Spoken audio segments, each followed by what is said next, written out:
M.I.A. wasn't supposed to end up in the story about faith. She was supposed to be something else entirely. A global music disruptor, a political fire starter. She was tough. I remember seeing her in 10-15 years ago. A voice that didn't follow rules. But then something happened. Something she later described as a real. She didn't just change her music, it changed how she saw reality itself. And at the center of all that experience, she says she encountered Jesus.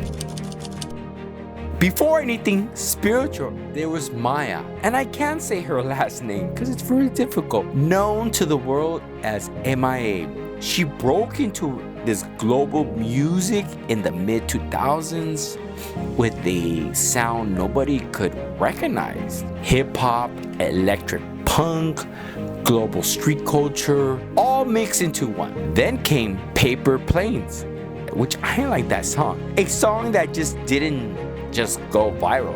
It became a culture history. But even at the height of the fame, M.I.A wasn't just a entertainer. She was politically loud, confrontational, always questioning systems, governments, media, identity. She didn't fit the pop star mold, and maybe she never really wanted to. Years later, something started to change. Around 2017, fans noticed a shift in her tone. Her interviews became less about politics and more about spirituality.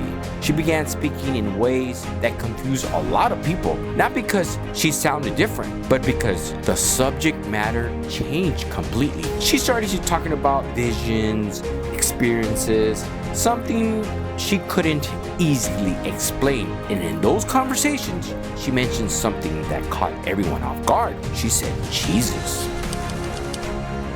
According to M.I.A, she experienced a movement, a vision that felt completely real to her. She described it not as imagination, not as a symbolism, but as something she believed she truly encountered. And after that movement, she said her understanding of reality shifted. She began identifying more openly with the Christian religion, and the faith-based ideas. For fans, it was hard to process, because this wasn't like the quite celebrity spiritual phase. This was something known for rebellion. Now, speaking about spiritual transformation, and that contrast made everything more intense. The reaction was immediately and divided. Some people support her openness, others kind of questioned it, and many simply didn't know what to make of it, because M.I.A had built her identity on resistance.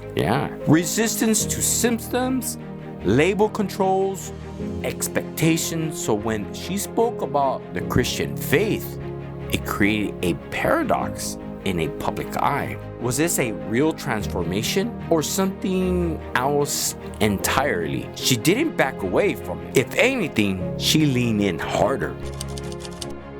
In her later work, spiritual themes became more visible. Her music began reflecting ideas about beliefs, truths, and higher meaning. Not in a traditional church music way, but in her own symbolic, layered system. She continued to speak about faith in interviews, framing it as part of a large personal awakening, and whether people agree with her or not, it became clear something had changed in her worldview.